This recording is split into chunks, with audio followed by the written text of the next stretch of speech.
On February 3rd, 2026, this time we have roll call. Ms. Dominguez? Present. Mr. Moore? Present. Mr. Westmoreland? Present.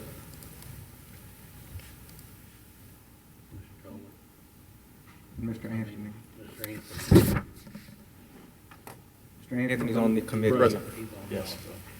All right, this time we'll do the Pledge of Allegiance. I'll ask Mr. Anthony to lead us. I pledge allegiance to the flag of the United States of America and to the republic for which it stands, one nation, under God, indivisible, with liberty and justice for all.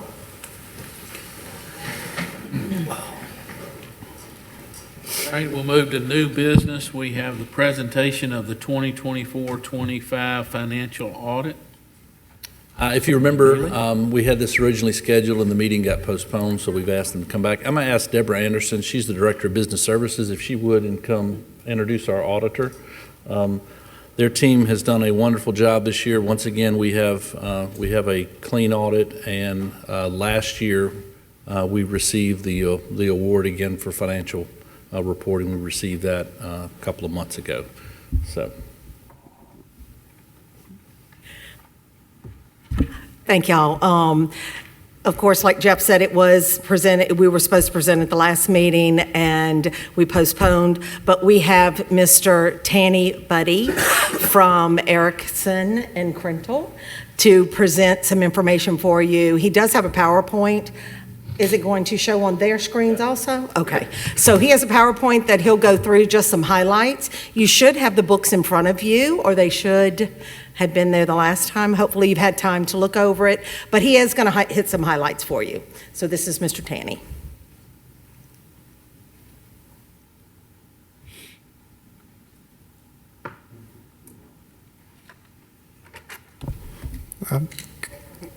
Good evening, Finance Committee. This is honestly the first time I've gotten told I got to present twice, one for the committee and one for the board on the same day. So you're probably going to get the same presentation as I do in the board meeting, which is okay. I have a presentation that I went through with Ms. Melissa Stilley, Jeff and his team, and Deborah and them. Really, nothing's really changed since we've issued a report. So I heard the clicker doesn't work. On to the next page, disclaimer. This is just data that's portraying the following presentation were derived from your financial statements, which were audited by us.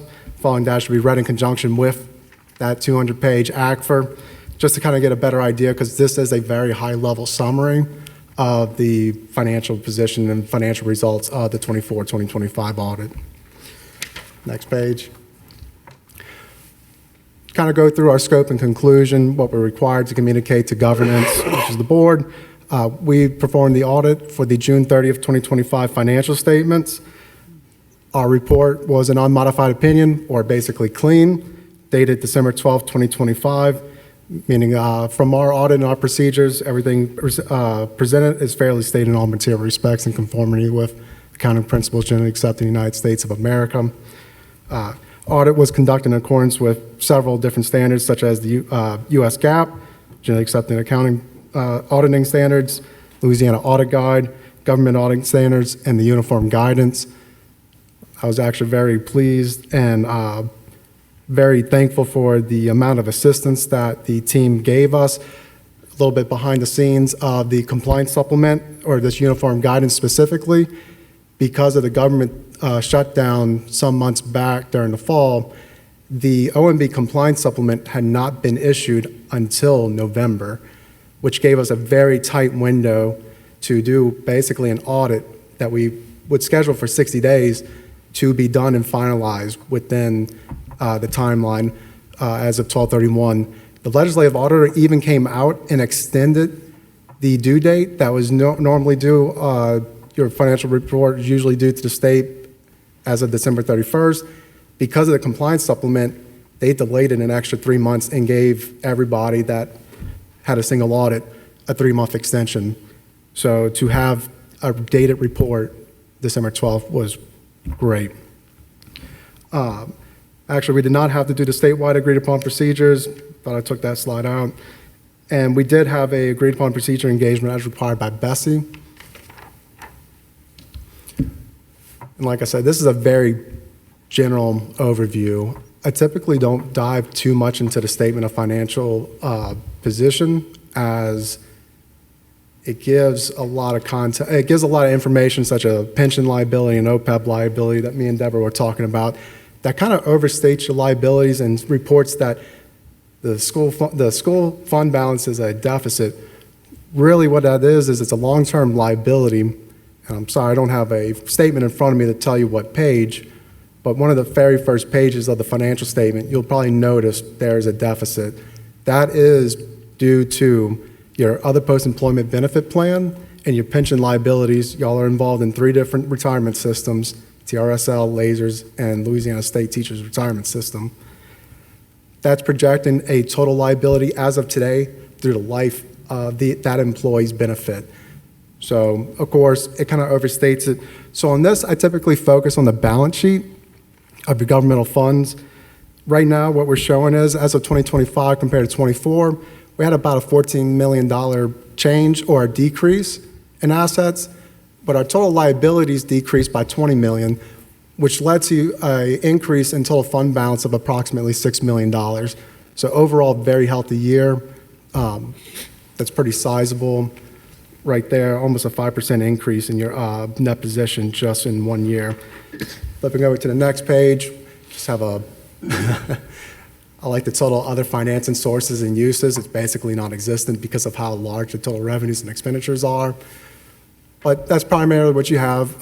We're showing a steady increase in total revenues, especially over since 2023 compared to 25, and a steady increase in total expenditures.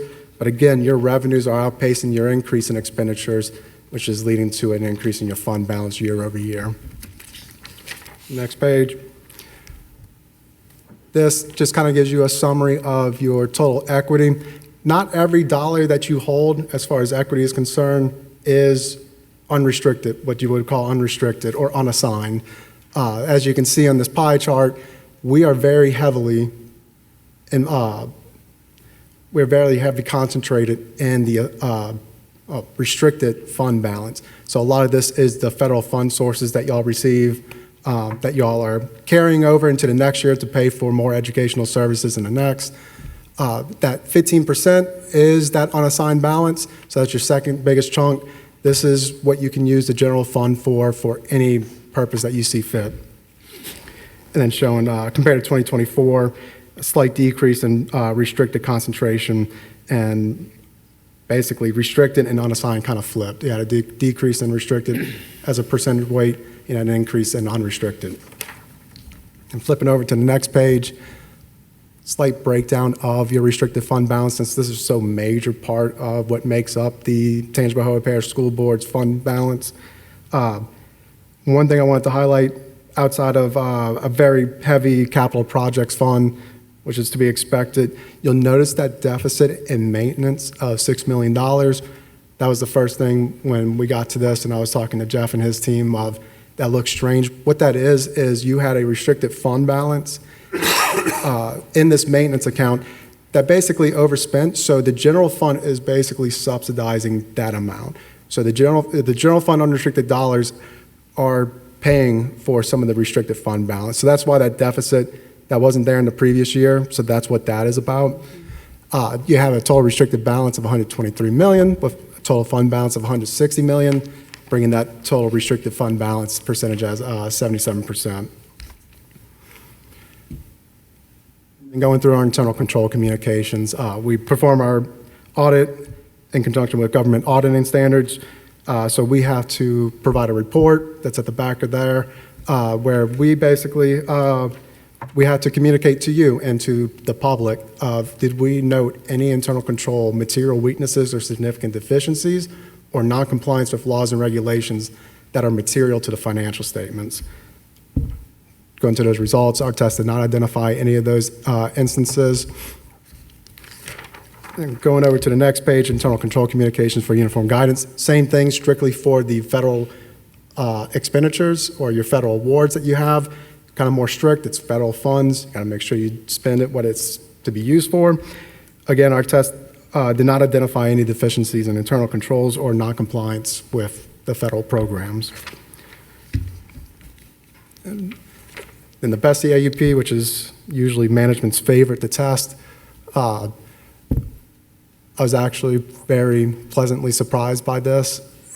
Our test disclosed there's 4 procedures that we perform procedures on. It seems very simple, but it's so minute in detail of what you got to test. I've not had anybody that came out what I would call unscathed on this, except Tangipahoa Parish School Board, which is great. Our tests disclose no exceptions as a result of applying our procedures. And then our required communication with governance.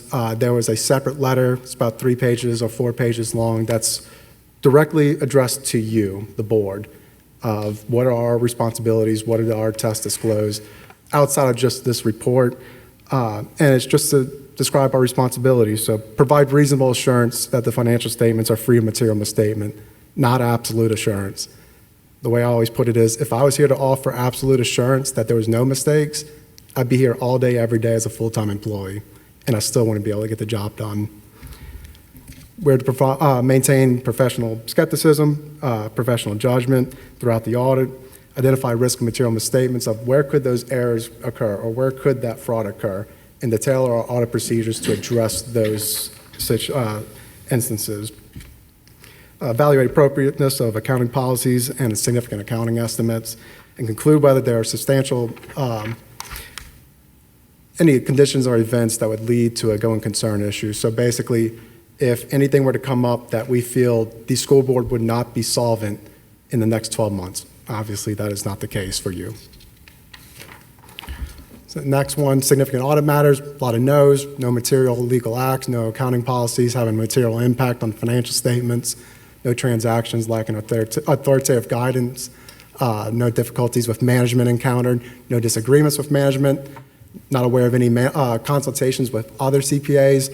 That's just more of if you're going to another CPA firm and asking them for advice on how do I treat this, we want to know, not because we're nosy, we just really want to know because that probably is something that we want to consider in our audit as well, because if you're asking for advice, it's probably more complex than just, say, cash. And no findings reported. Our significant accounting estimates are collectabilities of accounts receivable, which is going to be basically anybody and everybody that collects cash and has receivable balances, depreciation expense, and the OPEB and pension liability. Those are actuarially determined. We receive the reports from the actuaries that determine these. We document their skills, knowledge, and experience to ensure, okay, this makes sense. From our understanding, the disclosures are neutral and clear. There are no uncorrected misstatements. And we have requested certain management representations in our management representation letter, which management did sign and return to us. And that's it for my presentation. I know that was a very high-level overview, but if there are any questions, I'll do my best. So your task between now and 7:15 is to figure out how to cut that down even further to like 2 minutes. Just tell them hit the repeat. No findings, everything was good. That's you know, no. Basically. Right.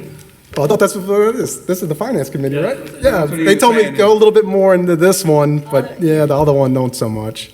That was good, thank you. I appreciate it. Well, it's the same people, sir. Thank you. Thank you, y'all. Thank you. We're happy that it was great. We have a standing, many, many years of great audits, so we're proud of that. Moving on to B, recommendation to amend the salary schedule for bus drivers. Mr. McNeely? This is an administration recommendation to change page 20.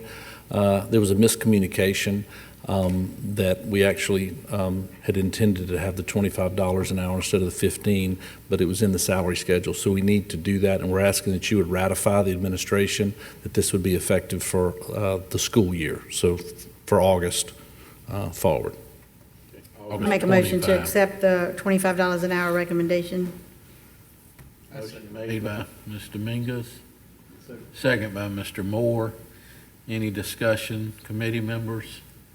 No, but I think that I did speak with Mr. Jinko and Mr. McNeely about since this is our only item on finance, to bring it forward tonight so that they can go ahead and get that in place, if we can do that.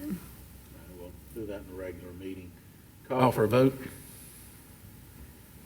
Ms. Dominguez? Yes, over somebody's sneeze. Sorry. Mr. Moore? Yes. Mr. Westmoreland? Yes. Mr. Anthony? Yes. Try to better plan my cough.